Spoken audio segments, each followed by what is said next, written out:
Professional rugby has brought great change, especially in the area of technology, which is playing an increasingly important role in shaping the modern game and its players. English champions Wasps are in the vanguard of this change, and Total Rugby went to meet the club's chief video analyst, Adam Granger. On match day, we have a cameraman, and he is on the other side of the pitch to us, unfortunately, as in the side where the coaches sit and the players change, etc. So we get that feed sent over wirelessly, straight across the heads of the players, and from there the video footage is edited, cut up into specific bits, and information hopefully fed back to the pitch if need be. The Wasps coaching staff rely on the data gathered to pick up on incidents or trends they might have missed, and Adam and his team work tirelessly throughout each match to keep them updated.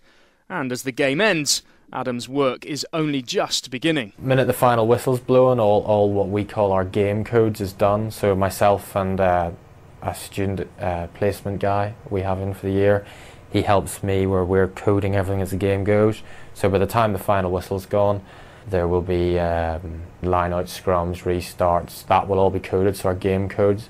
So it's like then a case of getting home, starting on your individual work, and I'd like to have it all done by 9 o'clock the next morning. Doesn't mean I'm up all night, it just means obviously some nights you get less sleep, but you know, I've been doing it 5-6 years now, so you get pretty quick at it and used to it. In addition to preparing for team meetings, Adam also compiles data and footage on every player.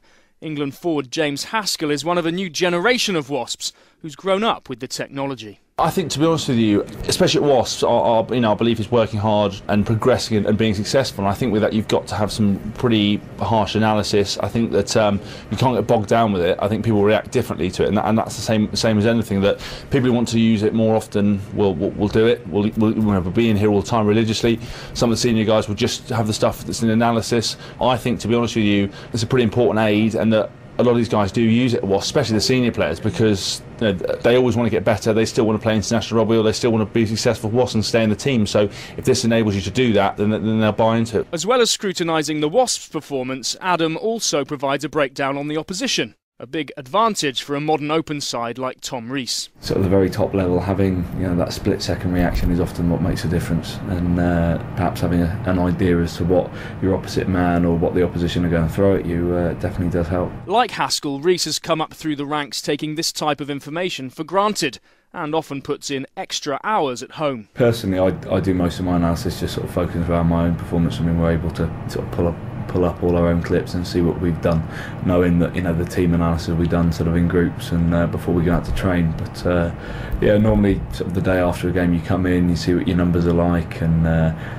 pick up the coach's comments and either try and bury your head in the sand or walk around with your chest puffed out, depending on what they've said. And inevitably, in a squad environment overseen by the likes of Sean Edwards, there's no hiding place. Sean will watch the footage and then put it on the live screen in front of everyone and point out that you were rubbish, or you missed this or didn't do that. But I mean, that's the way to do it. There's no hiding from it. Everyone can see it, and it helps other people not to make the same mistake. So we're pretty open about that. It's almost like sort of exam results being posted up on a board, or test results like back at school. Everybody gathers around to see who's done what, and to see what comments you've got afterwards as well. So there's normally a fair bit flies around. According to Granger, his workload and the number of results up on that board are only likely to increase. Technology's advancing so quickly. There's lots of things going on. The players are also, they drive it themselves as well, because they're very keen on, oh, can you do this for me, or why don't we try this, or how can you get that information to me at half-time or while I'm on the pitch, etc. So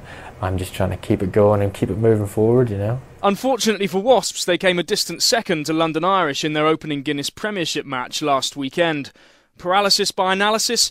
Who knows? But for James Haskell and his mates, it was back to the analyst's couch on Monday. If you've made a few mistakes on the weekend, you do kind of dread the first analysis meeting, because you know that out on the big screen in front of the whole squad, you're going to be made to look a fool. But you've got to sharpen up to make sure it doesn't happen again.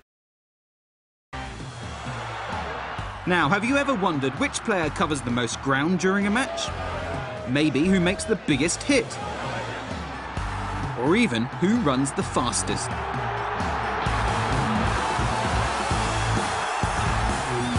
Well, thanks to advancements in technology, the answer to these questions, and many more, are now close at hand. Earlier this year, the IRB gave special dispensation to the RFU and teams in the English Premiership to use Global Positioning Systems, or GPS, to gather player data as part of a study into the physical demands of top-flight rugby. Typically, we'd monitor the players in on-field training, particularly when they're running around and involved in collisions, and increasingly during games, and that the benefits in terms of performance and player welfare are well worth pursuing. So we're using them in games increasingly, and we think certainly next season we'll be monitoring the England players during the international games that they play in, as well as training. The study will gather data from more than 100 games throughout the season. One of the 8 sides taking advantage of the concept is Harlequins. So the GPS real-time system itself is basically made up of 2 parts. We have the satellite and the laptop.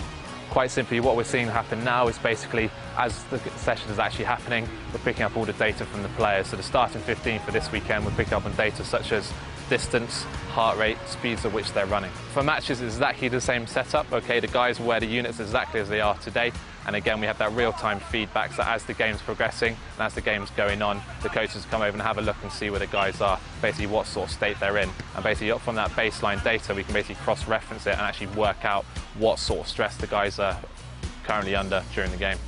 Benefits for us this season is learning to, understanding the type of running volume they go through on a training day, the type of speeds they get to, their physical reaction to those stimulus, and how we can manipulate each training session to get the desired effect on a Saturday.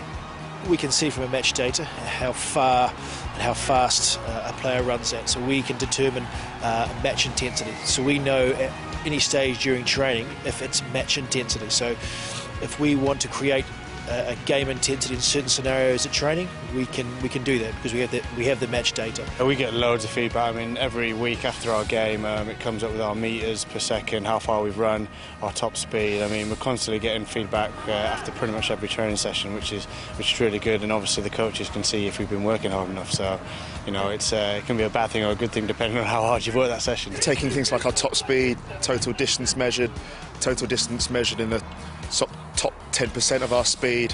Impact hits, which are always quite fun to look at when we make a big hit or get smashed ourselves. As fitness levels and the pace of the game increase, player welfare is also part of the study.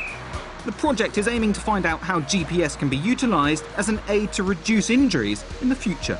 The 3 injuries that keep players out of training and playing more than any other are shoulder dislocations, knee ligament damage and hamstring strains.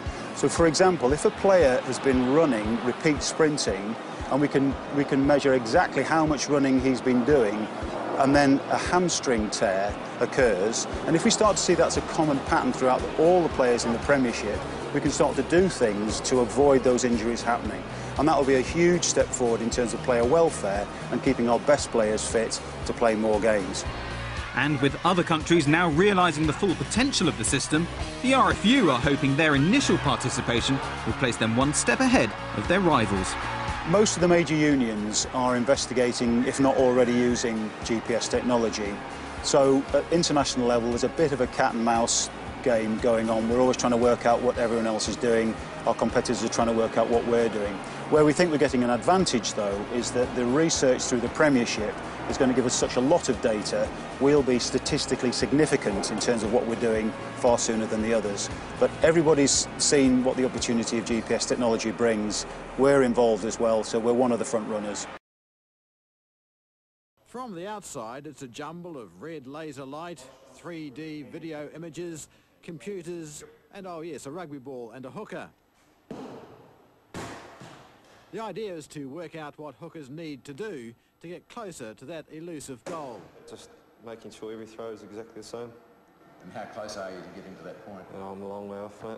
Long way off. 3 years ago, fellow Otago player Anton Oliver acquired a reputation for bad throwing. Well against the throw straight away. That's behind him now, but researchers here hope to make it easier for hookers to learn how to be accurate. We're keeping an open mind. We want to pull out information like maybe head positions really important during the throw, whether they should step or not step, how wide their elbows should be, if they should keep their trunk upright or lean forward. So just really basic variables like that. Similar technology was used by Peter Jackson to make up characters for The Lord of the Rings, but the emphasis here is different. We're interested in how the body parts move, so we're interested more in the kinematics and the kinetics of it rather than the visual aspects of it. Yeah. In addition, there are laser sensors to track the speed and angle of the ball and a 3D screen for hookers to aim at. We're trying to merge some of the animation technology, and it has been used a lot in sport in the past as well. We want to take the benefits of animation and bring them into sports. And although it's all new, Otago coaches are keen to try it out. What Hayden's doing is tremendous for not only for Otago and for the players, but also could become one of New Zealand's technology things as well. All it needs now to simulate playing conditions is some rain, a cold wind and mud for the hookers to stand in. Mark Price, 3 News.